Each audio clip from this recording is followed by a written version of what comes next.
L'affaire commence en janvier dernier dans ce quartier populaire d'Outreau, ville voisine de Boulogne-sur-Mer. 4 jeunes garçons âgés de 5 à 11 ans sont retirés de leur famille.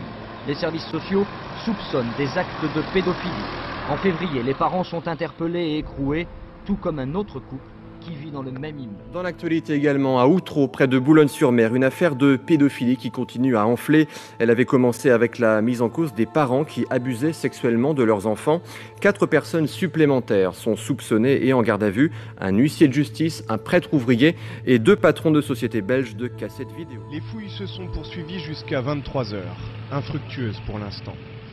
Et lorsque le jour se lève, des bâches empêchent de suivre les recherches. 3 parcelles sont creusées pour retrouver les ossements d'une fillette ramenée de Belgique, violée et battue à mort devant témoins par l'homme de main d'un réseau pédophile dont la perversité écœure ceux qui connaissent le dossier.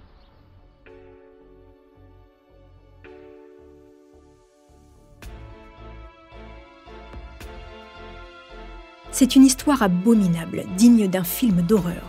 Dans le nord de la France, à Outreau, un énorme réseau pédophile constitué de gens pauvres et de notables abusait de nombreux enfants. Certaines petites victimes auraient même été tuées. Cette histoire a fait la une de tous les journaux au début des années 2000. Chaque jour apportait son lot d'informations tragiques, ses révélations macabres. Vous écoutez Homicide, je suis Caroline Nogueras.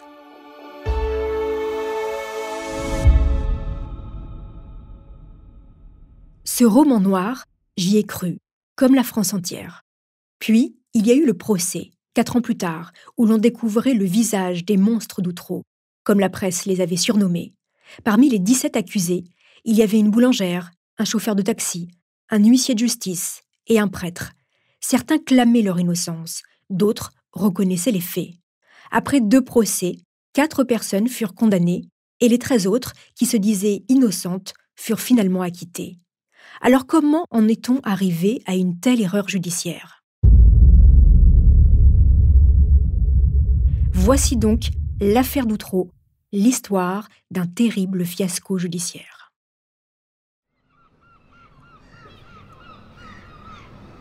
Outreau, dans le Pas-de-Calais, une ville de 15 000 habitants près de Boulogne-sur-Mer.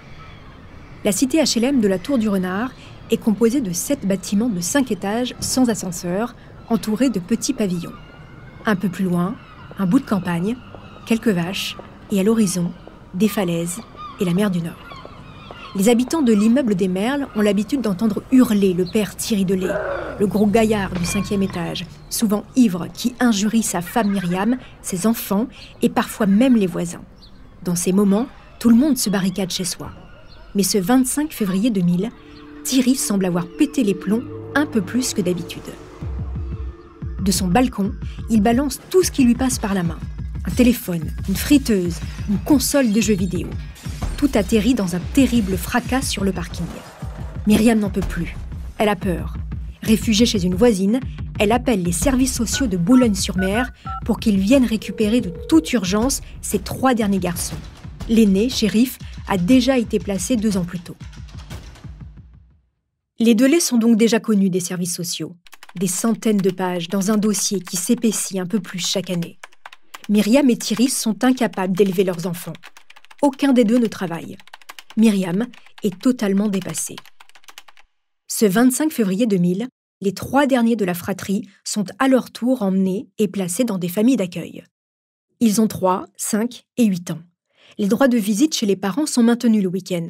Et à chaque fois qu'ils rentrent, les garçons sont perturbés. En septembre 2000, pour la rentrée, les frères Delay changent d'école. Ils quittent Outreau pour l'école de sa mère, la ville où ils habitent désormais.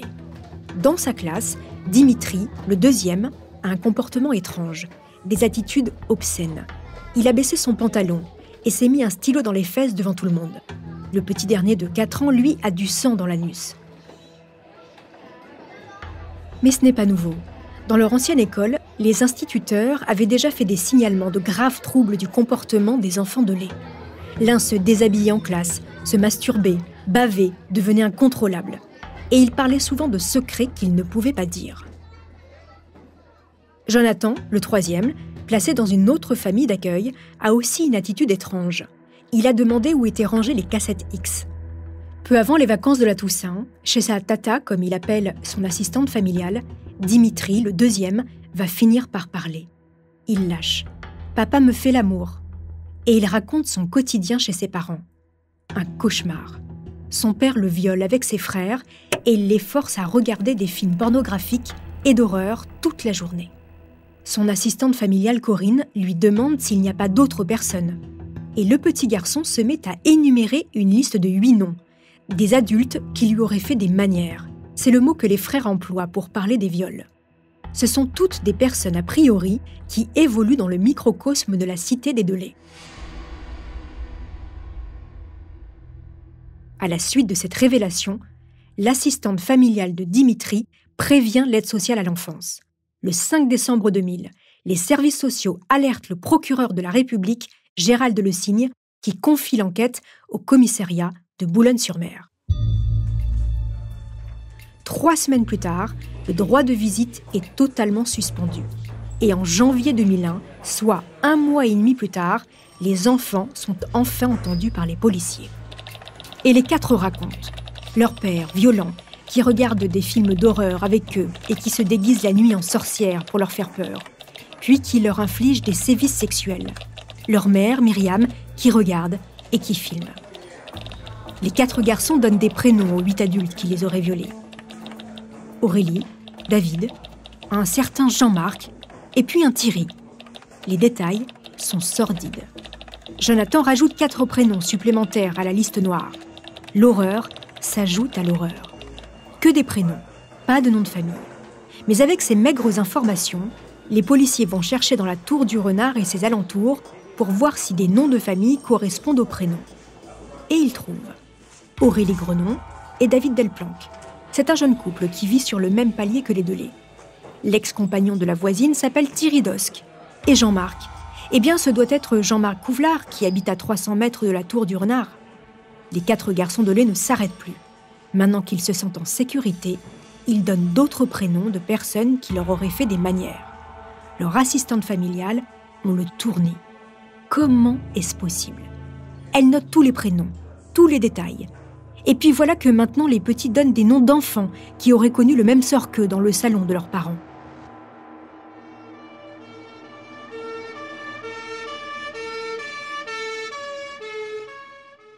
Les policiers emmènent les enfants à l'hôpital de Boulogne-sur-Mer pour être examinés.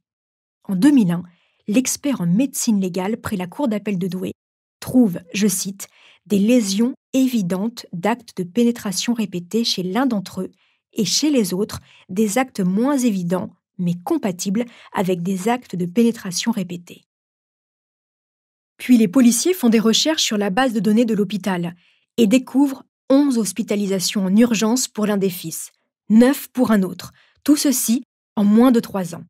Les détails laissent peu de place au doute. Infection des testicules, infection du prépuce, inflammation de la bourse droite, traumatisme crânien.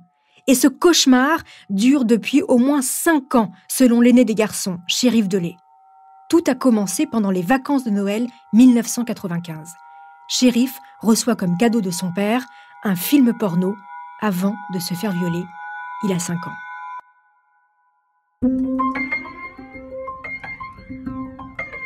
Le 20 février 2000, Thierry Delay et Myriam Badaoui sont convoqués au commissariat de Boulogne-sur-Mer et placés en garde à vue. Delay nie tout en bloc, Myriam Badaoui aussi. Il n'y a eu ni viol, ni prostitution. Le couple est ensuite déféré devant le juge d'instruction. Il s'appelle Fabrice Burgot, il a 29 ans et il vient tout juste de prendre ses fonctions à Boulogne-sur-Mer. Tout de suite, il prend les accusations des enfants très au sérieux.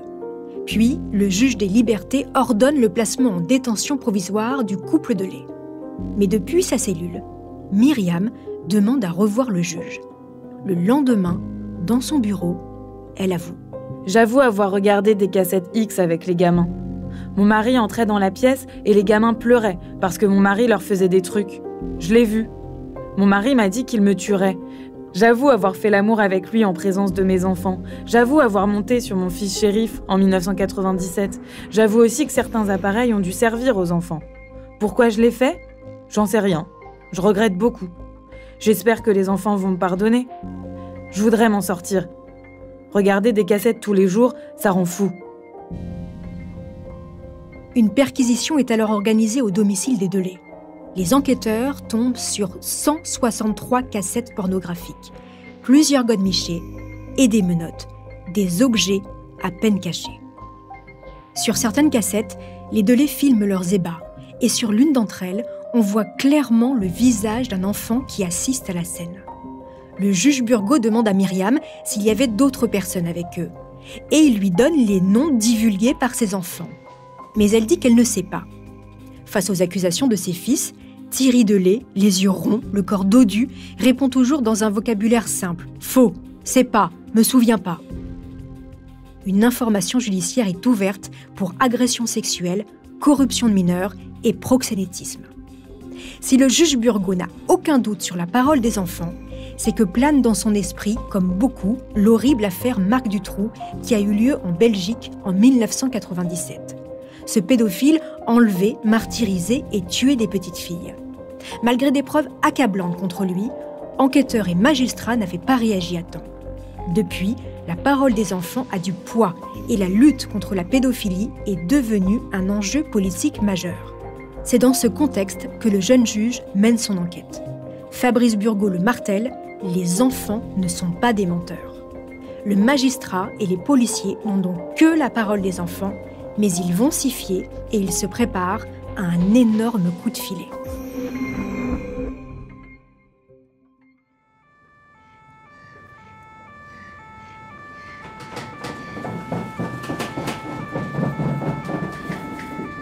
« 6 mars 2001, 6 heures du matin, quartier de la Tour du Renard.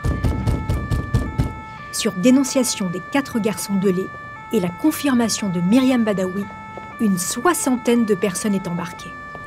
Aurélie Grenon et David Delplanque, les voisins de palier de Myriam et Thierry, au 5e étage, sont arrêtés. Même sort pour Sandrine et Franck Lavier au 4e. Myriam a même accusé Franck de battre l'une de leurs propres filles.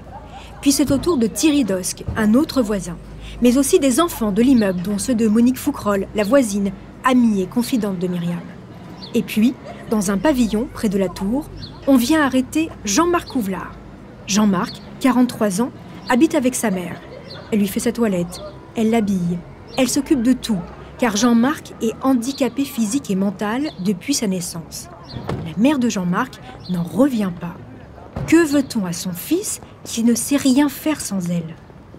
Les 60 personnes sont emmenées au commissariat, dont 40 enfants de moins de 14 ans. Le poste de police est envahi. Les cris, les pleurs, les protestations s'entremêlent dans un énorme brouhaha. Et les interrogatoires commencent. Ceux des gamins d'abord. Tous sont unanimes. Non, Myriam et Thierry ne nous ont rien fait, disent-ils. Ils ne nous ont pas touchés. Thierry Dosque, l'ex-petit ami de la voisine, ne convainc pas les policiers. Il est placé en détention. Quant à Jean-Marc Ouvelard, compte tenu de son handicap, les policiers comprennent qu'il n'a pas pu violer les enfants. Pourtant, il n'est pas innocenté. Il est déclaré pénalement irresponsable. Les Lavier, les voisins du 4e, sont également libérés. Les enfants ne les ont pas accusés. Aucune charge n'est retenue contre eux. Mais Aurélie Grenon, en revanche, la vingtaine, cheveux longs et filasses, regard clair, avoue. Oui, elle a bien eu des relations avec les parents Delay et aussi avec leurs enfants. Son compagnon, David Delplanque, craque à son tour et avoue. Les Delay cherchaient le contact. Thierry ne parlait que de sexe. Sa femme aussi était portée sur la chose. Nous sommes pris au jeu, ou plutôt on est tombés dans le piège comme des imbéciles. En général, les gamins ne voulaient pas. Mais Monsieur Delay criait, alors il finissait par se laisser faire. On l'a peut-être fait 10 fois. Dans un premier temps, Aurélie et David sont formels, il n'y avait qu'eux. Sauf que Aurélie, pressée de questions, va finir par elle aussi donner des noms. Elle dénonce Karine Duchauchois, 24 ans, jeune mère de famille, ancienne habitante de l'immeuble des Merles, désormais caissière chez Cora, en banlieue parisienne. Puis, les enfants Delay, réentendus, vont accuser Roselyne Godard, 43 ans, la boulangère qui venait avec son petit camion dans la cité, livrer du pain, des bonbons et de la bière.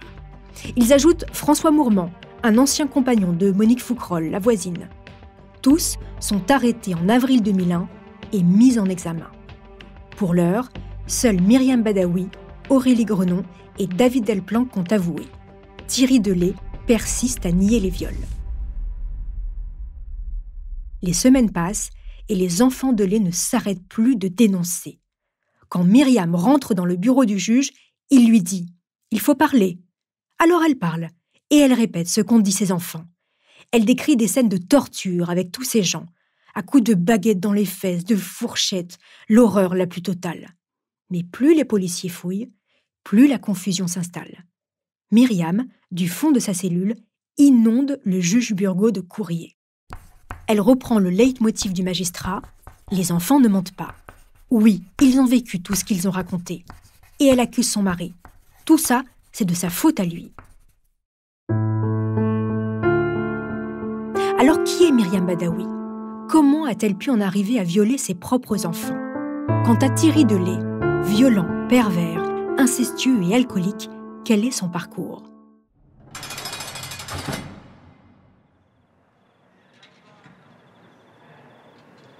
Myriam Badaoui a complètement changé de stratégie. Après avoir tout nié, voilà qu'elle ne s'arrête plus de parler. Depuis la prison, elle envoie des lettres au juge d'instruction, parfois plusieurs fois par semaine. Elle coopère et balance des noms comme si sa libération provisoire en dépendait. Pourtant, elle ne se trouve pas si mal en prison. Pour une fois, elle a des choses à faire, elle suit des formations, elle va voir le psy, elle raconte sa vie à ses codétenus et elle a le sentiment que l'on s'intéresse à son sort.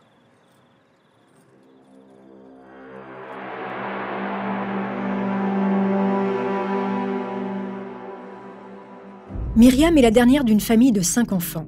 Sa mère est une femme infidèle. Ses parents divorcent quand elle n'a que 3 ans. Sa mère, française, abandonne tout le monde. Myriam reste vivre avec son père. Il est algérien. À 6 ans, il la caresse. À 8 ans, il la viole. À 10 ans, elle est envoyée à Oran chez son oncle où elle sert de femme de ménage. Puis elle rencontre son cousin, qu'elle épousera de force. Elle est mineure. Elle finit par divorcer de cet homme violent. 10 ans plus tard, en 1991, la voilà de retour à Boulogne-sur-Mer avec un enfant, Chérif. Thierry Delay, elle le rencontre dans le quartier de la Tour du Renard. Myriam habite au 3e étage avec son fils. Tout de suite, Thierry vient s'installer chez elle. Il a déjà eu 3 femmes et des enfants. Thierry ne travaille pas. Il boit, il est violent et il a un appétit sexuel démesuré. Son enfance n'a pas été très joyeuse non plus. Il a été victime de violences sexuelles de la part de son père, un père qui finira par se pendre. Avec Thierry, Myriam se tait. Elle est soumise et répond à ses moindres désirs. Delay adopte Chérif, puis avec Myriam, ils ont un premier enfant en 1993, Dimitri. C'est encore l'époque où règne une bonne ambiance à la Tour du Renard.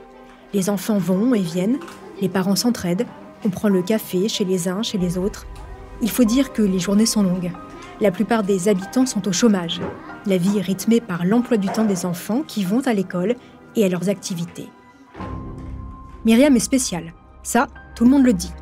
Elle est envahissante et passe son temps à raconter ses malheurs aux uns et aux autres quand elle ne vient pas quémander un peu de nourriture. Il lui manque toujours quelque chose. Elle s'installe dans votre salon et après, impossible de s'en débarrasser. Dans ces moments-là, elle échappe un peu à son huis clos familial où règne la violence et la pornographie.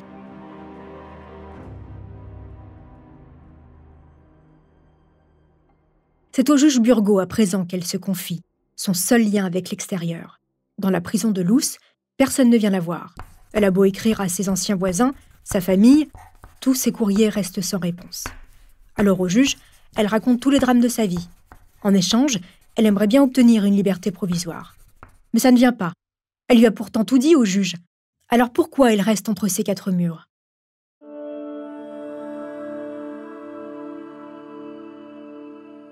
Le 2 mai 2001, enfin, une lueur d'espoir. Myriam est à nouveau convoquée chez Fabrice Burgot. « Il faut parler », lui dit-il. Alors, elle répète que toutes les personnes écrouées sont coupables. Mais en même temps, elle clame leur innocence. C'est à ne rien y comprendre. Puis elle accuse le couple Lavier qui a pourtant été libéré. 15 jours plus tard, Sandrine et Franck Lavier sont à nouveau arrêtés et leurs 4 enfants placés. Ah, et puis ça lui revient, le patron du sex shop à Boulogne-sur-Mer, celui chez qui son mari s'approvisionnait en cassettes pornographiques, Eh bien, il revendait les cassettes qu'elle tournait avec ses enfants et son mari sous le manteau. Myriam est persuadée que son mari fait partie d'un réseau pédophile en Belgique, avec le monsieur du sex shop. Et les petites victimes seraient nombreuses. Et la boulangère, demande le juge. Vos enfants ont parlé d'une boulangère. Ah, s'ils le disent. La patronne de la tarte aux pommes? Non, une certaine Roselyne Godard, lui soumet le juge. Elle a été arrêtée d'ailleurs. Et Myriam embraye.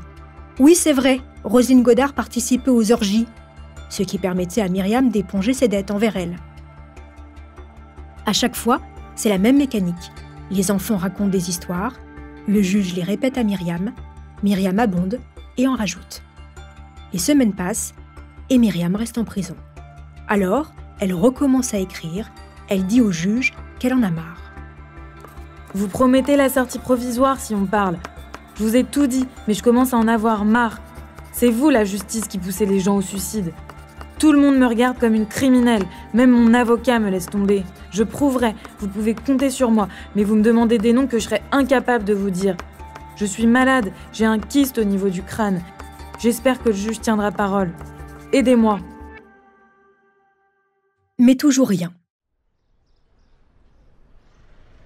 À sa mère, le village où la plupart des enfants placés ont été recueillis, Dimitri Delay, le deuxième de la fratrie, a compris que ses parents n'allaient pas ressortir sitôt de prison. Et il est en colère. Car en dépit du mal qu'ils lui ont fait, ce sont ses parents. Il en veut aux adultes. Alors il recommence à donner des noms. Sa liste de pédophiles s'allonge. Le chauffeur de taxi Martel, le gros Paul de la papeterie chez Paul, un huissier de justice, le prêtre ouvrier Dominique Viel. Et puis il y avait un certain Danny Legrand qui habitait en Belgique. Le taxi Martel emmenait les enfants. Les frères de Dimitri, interrogés à leur tour par le juge, confirment tout ce que dit Dimitri.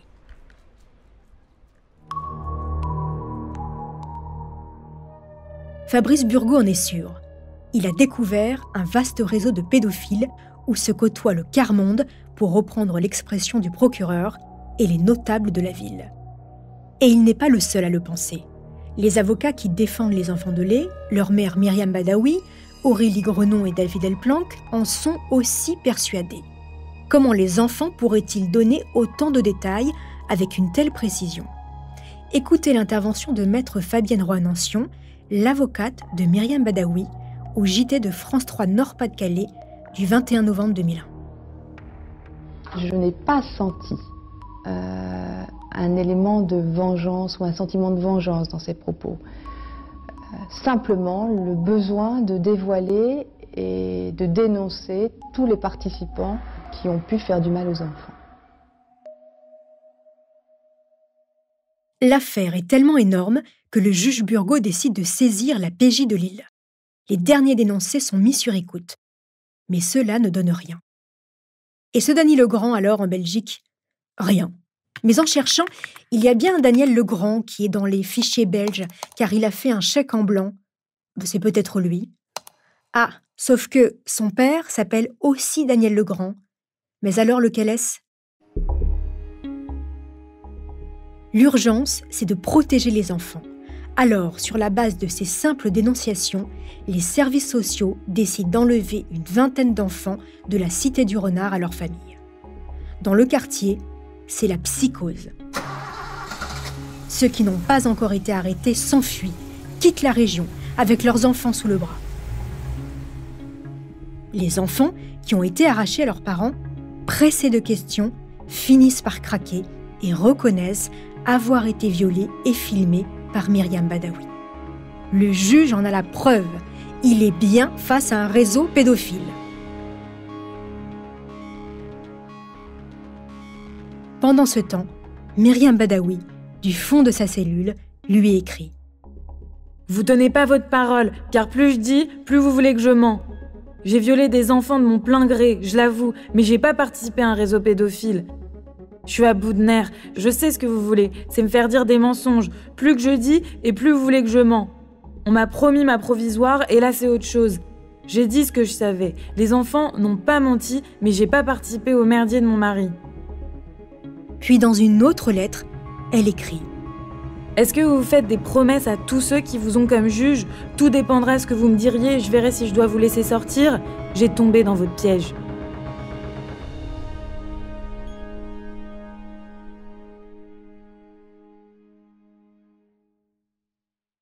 Le 27 août 2001, nouvelle audition de Myriam Badaoui au palais de justice par le juge Burgot. Le juge lui dit « Qui est l'abbé Viel ? Jonathan dit qu'il filmait. » Et Myriam répond « Il se trompe. Êtes-vous bien sûr ?» Alors, Myriam raconte. Elle reprend chaque nom cité par ses enfants depuis le début de l'affaire. Elle leur attribue un rôle. Pour décor, ce sera la Belgique. Dany Legrand, père, y aurait possédé une ferme où il organisait des orgies pédophiles. Le taxi Pierre Martel y déposait les enfants.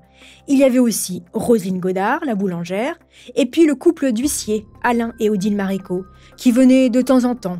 Et aussi une infirmière, et puis un médecin. Dans la grange, on préparait les enfants. Et puis, tout se passait ici. Quand les enfants ne voulaient pas, Myriam était battue. Et il y avait même des animaux avec qui les enfants et Myriam devaient faire des orgies.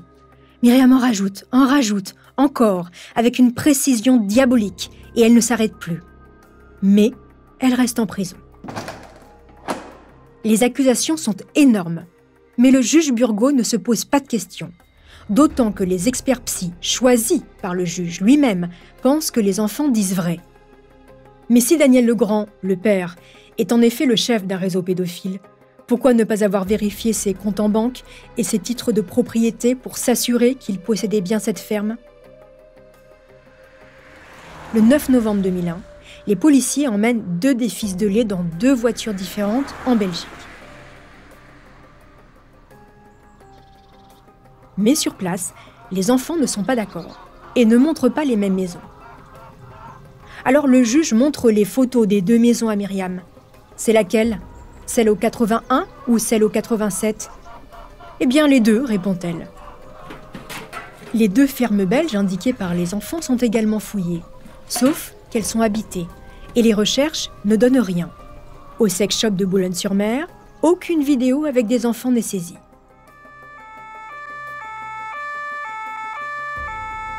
Pourtant, le 14 novembre 2001, 8 personnes sont arrêtées. Alain et Odile Maréco, le taxi Martel, l'abbé Dominique Viel, Gros Paul, Gérard Douanel, le vendeur du sex shop. Et pour Daniel Legrand, puisqu'il y en a 2, comment on fait ? Les enfants ont d'ailleurs parlé non pas d'un Daniel, mais d'un Dany. Sauf que personne ne surnomme les 2 Daniel Legrand Dany.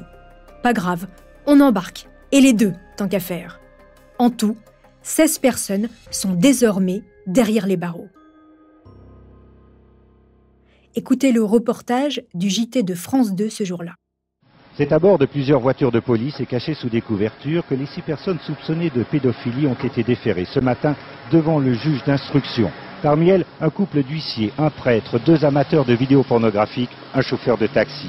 C'est le 2e volet d'une affaire qui remonte à février dernier. Dans cet immeuble d'Outreau, ville voisine de Boulogne, vivaient 4 enfants violés par leur père et livrés à des pédophiles de son entourage. 9 personnes sont alors mises en examen et incarcérées. Les 6 pédophiles déférés aujourd'hui auraient eux aussi abusé des enfants. Ils ont été mis en examen. Gérald Le Signe, procureur de la République de Boulogne-sur-Mer. Bien sûr, ce sont des motifs de viol aggravé, d'agression sexuelle aggravée, c'est-à-dire d'agression et de viol qui ont été commis sur des mineurs âgés de moins de 15 ans. Malgré une très longue confrontation, personne n'a reconnu les faits. Tous affirment, à l'instar de la seule femme impliquée, être étranger à l'affaire. Maître Franck Berton, avocat de Odile Maréco. Elle nie complètement les accusations portées à son encontre. Elle estime que ces accusations sont sans fondement. Elle estime qu'elle fait l'objet d'une cabale ou d'un complot.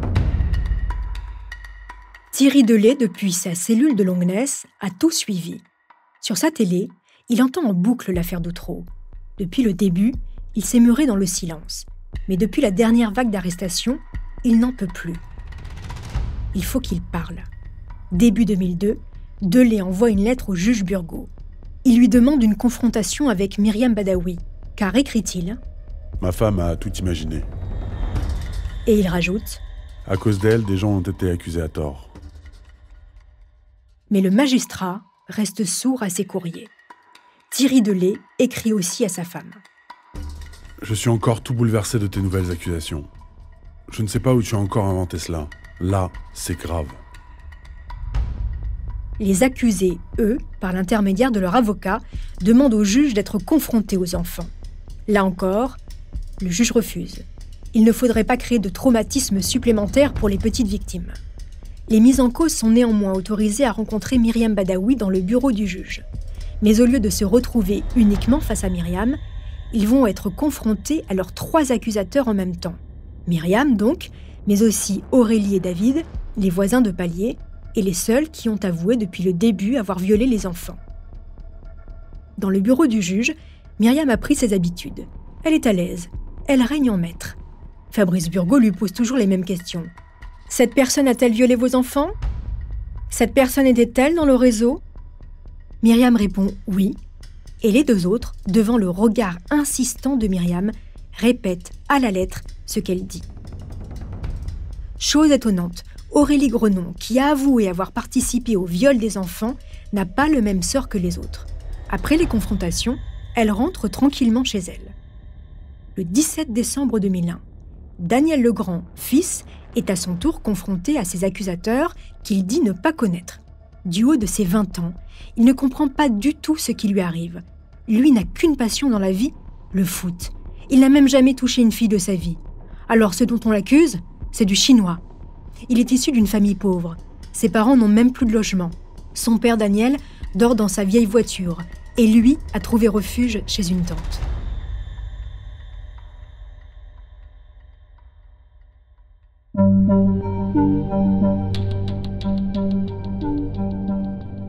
Daniel Legrand ne comprend pas pourquoi Aurélie Grenon repart chez elle le soir après les confrontations et lui, qui se dit étranger à toute cette histoire, reste en prison.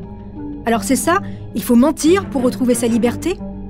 2 jours plus tard, Daniel Legrand décide de changer de stratégie. Mais elle va s'avérer catastrophique et enfoncer encore un peu plus l'affaire dans de profonds abîmes. Mais avant d'aller plus loin dans cette affaire, je vous invite à une petite pause.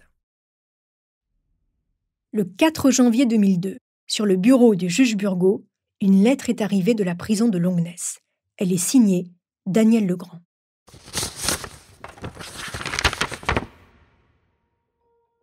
Je vais faire des révélations, car je ne supporte plus de garder cela au fond de moi. Je ne voudrais pas endosser la mort d'une fillette, alors je n'étais qu'un simple témoin. Je me trouvais fin 1999 chez les Delay, quand Thierry Delay et un vieux monsieur sont arrivés avec une petite fille soi-disant belge. Le vieil homme a abusé de la petite fille, elle a hurlé. C'est là que Thierry l'a battue à mort à la tête. Il avait filmé, mais après ce drame, il a détruit la cassette. Thierry m'a fait des menaces de mort. Je suis rentré chez moi. Le 9 janvier 2002, Daniel Legrand est convoqué devant le juge. Myriam Badaoui est là aussi. Assise sur une chaise, vêtue comme d'habitude d'un large t-shirt et d'un jogging informe, cheveux noirs plaqués contre son visage rond, elle pleure. Elle est mal à l'aise. Le juge lui lit la lettre de Daniel Legrand. Ainsi, il lui livre tous les détails du meurtre et comme elle sait si bien le faire, Myriam se reprend et confirme tous les dires du jeune homme. Et elle en rajoute. Et elle met des détails. La petite fille avait la peau mate. Elle était brune. Elle portait un jogging bleu avec un lapin devant. Puis, elle raconte une scène d'horreur, en expliquant qu'après l'avoir tuée, Thierry l'a enroulée dans une couverture et il l'a enterrée dans sa parcelle du jardin potager de la cité.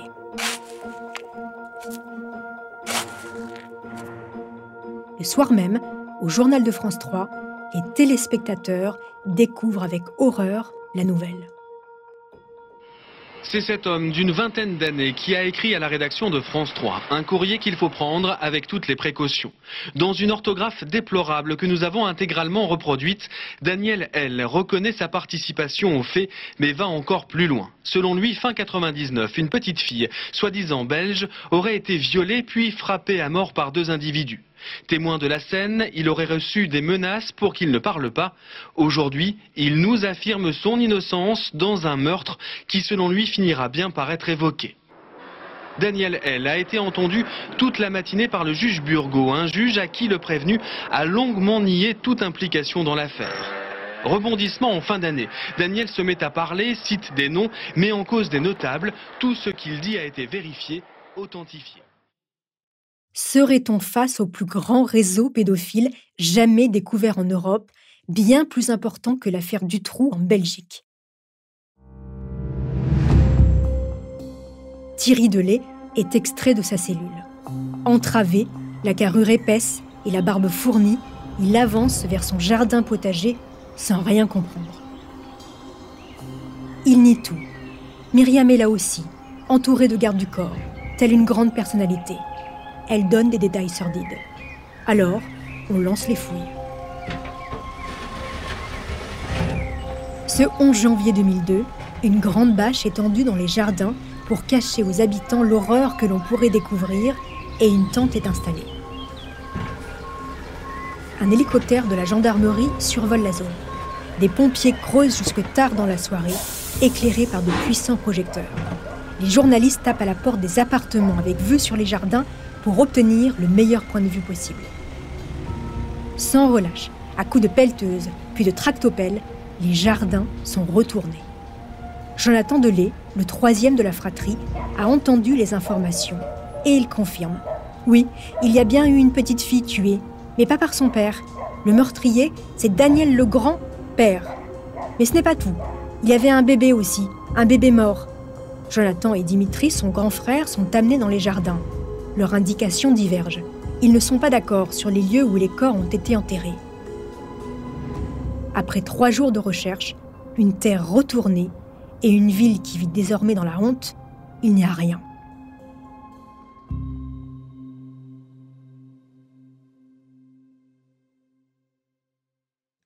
Malgré l'impasse et le scepticisme de certains policiers, le juge, lui, continue d'y croire, guidé par cette phrase qu'il se répète tel un mantra.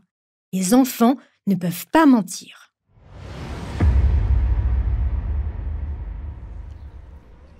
À présent, les rumeurs dans la ville se propagent comme une traînée de poudre. S'il y a eu tout cela, ça ne peut pas être pour rien. Les témoignages et les lettres anonymes deviennent le quotidien du palais de justice et des rédactions des journaux. Les enfants placés finissent par jouer le jeu et balancent à leur tour. Ils racontent eux aussi des histoires de viol qu'ils ont subies dans des conditions atroces.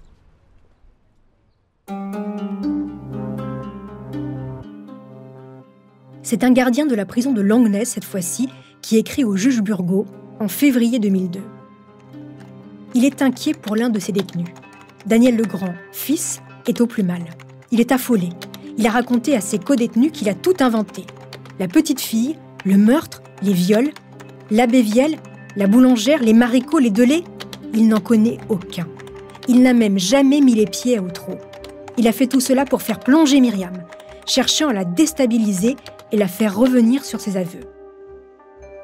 Il était loin d'imaginer qu'elle s'engouffrerait une fois de plus dans des mensonges aussi énormes. Il veut présenter ses excuses à la société, à la justice et à France 3. Manque de chance, Myriam, elle, persiste. Elle ne veut pas être traitée de menteuse.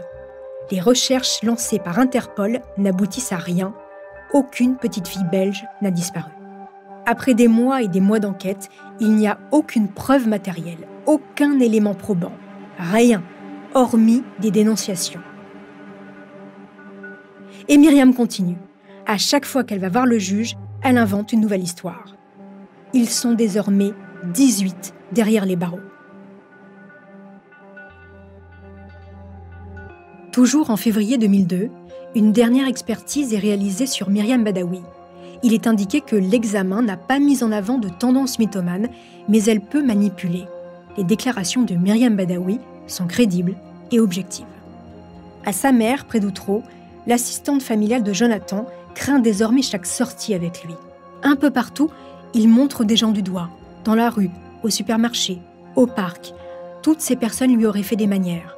En tout, plus d'une 50aine de personnes sont dénoncées par le petit garçon, mais il ne veut pas s'arrêter et continue de raconter des orgies avec plein d'animaux dans les fermes belges, des actes de torture.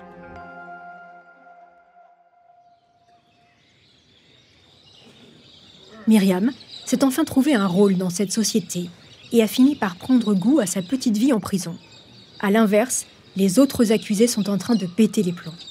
Pour les protéger des autres détenus et des séances de tabassage, ils sont placés à l'isolement. L'instruction s'éternise. Certains passeront plus de 3 ans derrière les barreaux avant le procès. L'un des accusés, François Mourmand, se suicide après 17 mois de prison suite à une surdose de médicaments ou une erreur médicale. Impossible encore aujourd'hui de le savoir.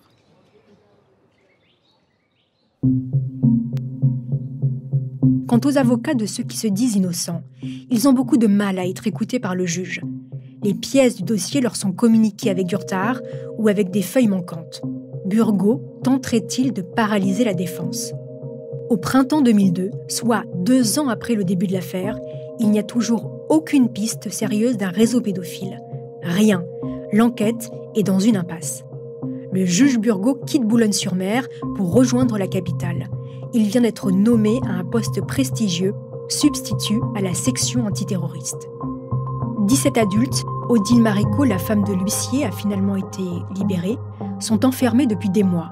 Ils attendent fébrilement une date de procès. Ils savent qu'ils risquent gros, entre 20 ans de prison et la perpétuité pour le viol de 17 enfants, 17 petites parties civiles. Après 3 mois de grève de la faim, l'huissier de justice, Alain Maréco, est libéré juste avant le procès aux assises. Très affaibli, il s'exprime pour la première fois devant les caméras de France 3. Nous sommes le 3 mai 2004. Il y a erreur judiciaire. J'ai été incarcéré pour rien. Et j'ai été sali pour rien. Parce que ce dont on m'accuse est un crime odieux. Ma vie familiale a été cassée. Mon contrôle judiciaire m'interdit de rentrer en contact avec mon épouse. Mon contrôle judiciaire m'interdit d'entrer en contact avec mes enfants François et Céline. On a cassé ma vie.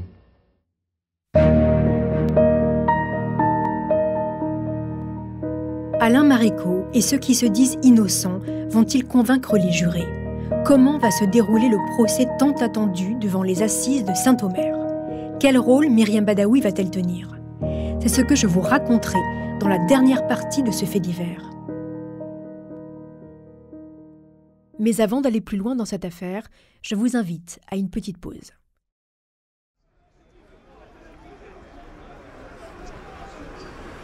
« 4 mai 2004. Le tribunal de Saint-Omer, dans le Pas-de-Calais, s'apprête à accueillir un procès hors norme. 6 semaines de débat. Pour l'occasion, il s'est fait peau neuve. De grands travaux de rénovation ont eu lieu. Les journalistes sont nombreux. Cette affaire, c'est un peu devenu l'histoire de tous les Français. Une histoire d'ogres qui ont fait du mal à des enfants sans défense. Certains des accusés comparaissent libres, comme Roselyne Godard, la boulangère, interpellée dès son arrivée au palais de justice par les reporters. J'ai mon innocence qui va être démontrée. J'ai besoin de me reposer. Excusez-moi, monsieur.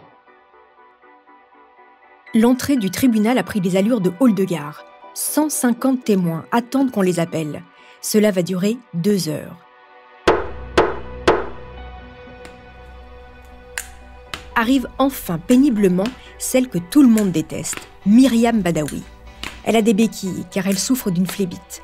Masse informe, vêtue d'un jogging et d'un t-shirt clair, cheveux courts et franges collées sur le front, yeux noirs, elle prend place à côté de Thierry Delay, son mari. Les accusés sont si nombreux qu'ils sont dispersés un peu partout dans la salle.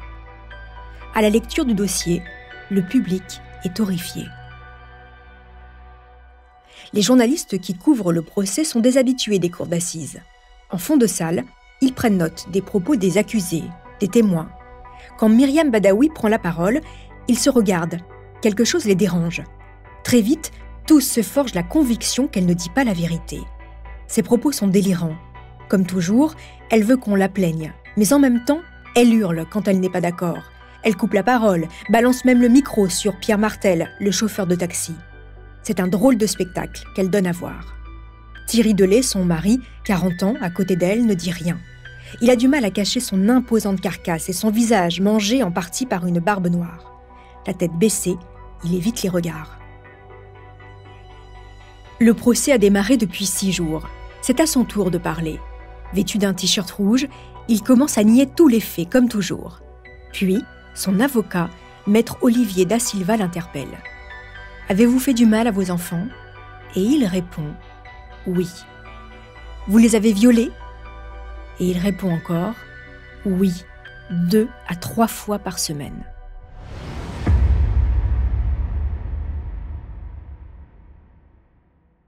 Thierry Delay vient de craquer et il précise que 4 adultes seulement ont commis les faits. Lui, sa femme, David et sa compagne Aurélie, les voisins de palier. Un par un, les avocats de la défense lui demandent si leur client a participé au viol. Et à chaque fois, Delay répond non. Écoutez le reportage du JT de France 2 du 10 mai 2004. La vérité éclatera-t-elle aujourd'hui à l'examen des faits? Probable. L'audience est ouverte. Premier et principal accusé sur la sellette ce matin, Thierry Delay. Il est notamment mis en cause par ses propres enfants.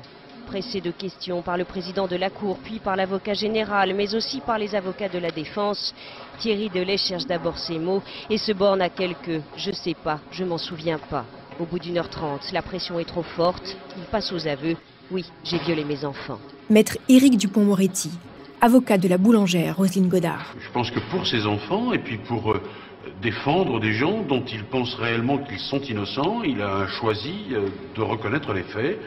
Et à la reprise de l'audience, après qu'il se soit entretenu avec son avocat, il a dit avec beaucoup de sincérité ce qu'il avait commis. Bien que Thierry Delay ait disculpé 13 des 17 accusés, Myriam, elle, résiste et persiste dans ses déclarations. C'est enfin au tour des 4 fils Delay de se présenter à la barre. On peut imaginer la difficulté pour ces enfants de prendre la parole dans une salle comble. L'aîné, Chérif, n'a que 14 ans.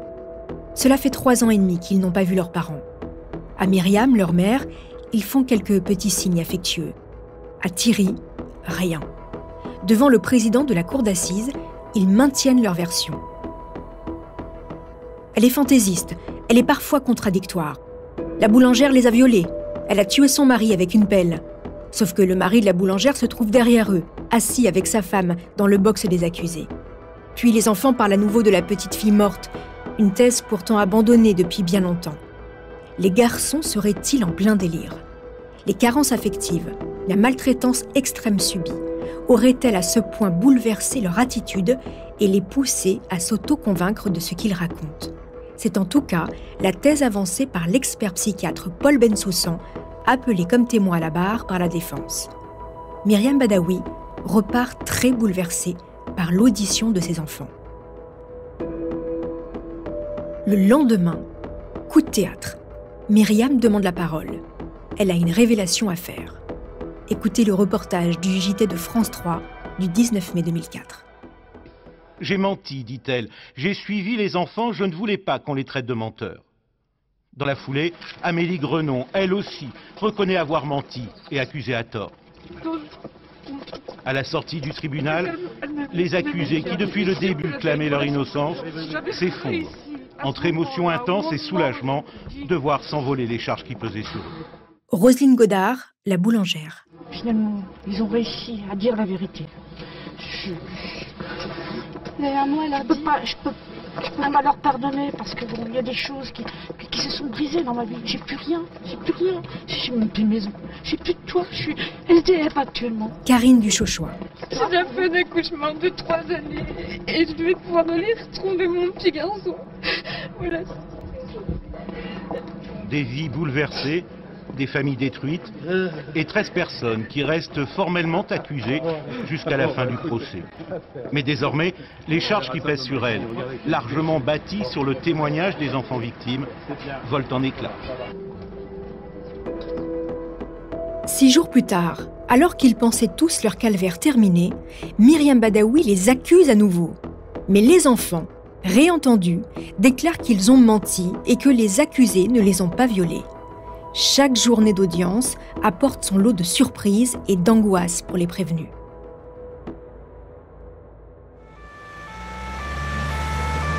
« 9 juin 2004. Tout le quartier du tribunal de Saint-Omer a été entièrement bouclé. C'est un convoi exceptionnel qui arrive au palais. Sirènes hurlantes, CRS, motos entourent un véhicule aux vitraux teintés. À l'intérieur, le juge Fabrice Burgot. Ce jour-là, il doit être entendu comme témoin. Va-t-il reconnaître ses erreurs? Eh bien non. Devant la cour, Fabrice Burgot se défend, prétextant qu'il est un technicien du droit. Il n'y a pas de sentiment, ni d'humanité dans son discours. Il y avait des charges, je les ai renvoyées, j'ai fait mon travail. Fin de l'histoire.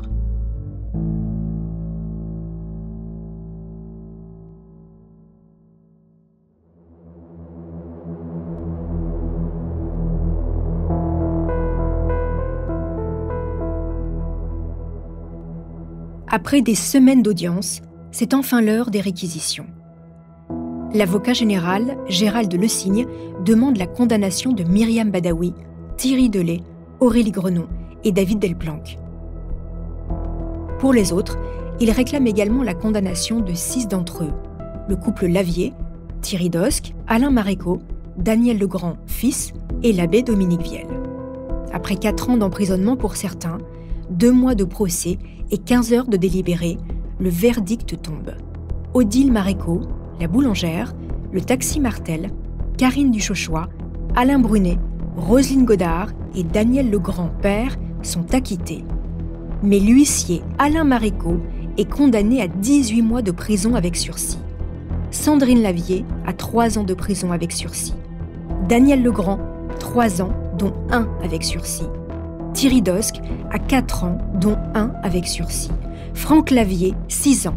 Et Dominique Viel écope de la peine la plus lourde, 7 ans de prison. C'est plus que David Delplanque, qui a pourtant avoué et qui a été condamné à 6 ans. Aurélie Grenon est condamnée à 4 ans. Enfin, Thierry Delay, le père violent et incestueux, est condamné à 20 ans derrière les barreaux. Quant à Myriam Badaoui, elle est condamnée à 15 ans. Pourquoi ce verdict ? Pour les proches du dossier, comme pour l'opinion publique, c'est l'incompréhension la plus totale. Les 6 condamnés qui se disent innocents vont tous faire appel. Le 7 novembre 2005, lors de leur 2e procès à Paris, Myriam Badaoui ne réitère pas ses accusations et demande pardon. Les 6 derniers accusés sont acquittés et innocentés. Écoutez le journal de France 2 du 7 novembre 2005. Dominique Viel, le prêtre ouvrier en premier, suivi de Daniel Legrand. Les voici enfin, les 6 acquittés. Sous les applaudissements, ils apparaissent. Les yeux sont rougis par les larmes, mais le sourire l'emporte. Franck Lavier, si peu prolixe jusque-là, devient porte-parole des innocents. Il y a eu des tentatives de suicide. Il y a eu des séjours en psychiatrie. Il y a eu des douleurs, des familles brisées, des enfants brisés. Il y a nous de brisés. Et tout ce que je peux dire à l'heure d'aujourd'hui, c'est qu'on a été réhabilité à la civilisation. L'abbé Dominique Viel. Cette heure de joie que je goûte pleinement avec les autres, elle n'aurait pas dû être. Parce que tout ça, tous ces 4 ans de souffrance, ça n'aurait pas dû arriver si on avait eu affaire à une justice raisonnable. Daniel Legrand, fils. C'est un soulagement total. On a tous été acquittés, c'est le bonheur total pour nous tous. On a été défendus bec et ongles par les avocats de la défense. Et aujourd'hui, on prouve notre innocence aux yeux de tout le monde.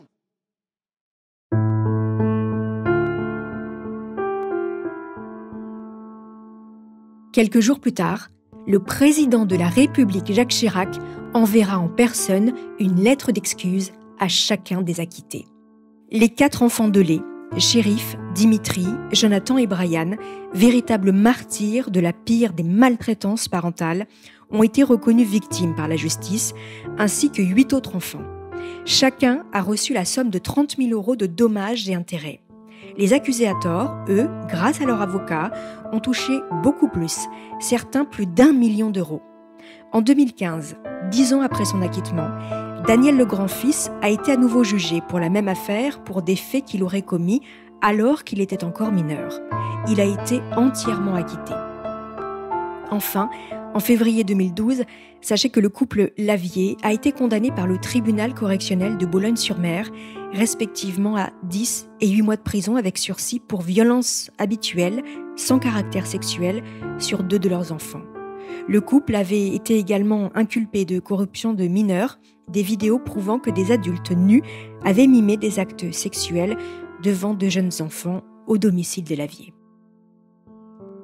À la suite de l'affaire d'Outreau, une commission d'enquête parlementaire composée de 30 députés a été montée en décembre 2005 afin de comprendre les dysfonctionnements de la justice et éviter qu'une telle erreur judiciaire ne se reproduise. Myriam Badaoui est sortie de prison en 2011, sans emploi, elle vit dans un foyer. Pour préparer cette saison, j'ai eu notamment Jonathan Delay au téléphone, le 3e de la fratrie des Delay. Il est encore très perturbé par cette histoire. C'est le seul à encore maintenir ses accusations. Tous ont reconnu avoir menti. Il a écrit un livre, Au-delà de l'irréparable, une vie d'enfant de l'affaire d'Outreau, paru chez Louise Courteau. Aujourd'hui, il tente difficilement de se reconstruire après une vie de foyer de l'aide sociale à l'enfance.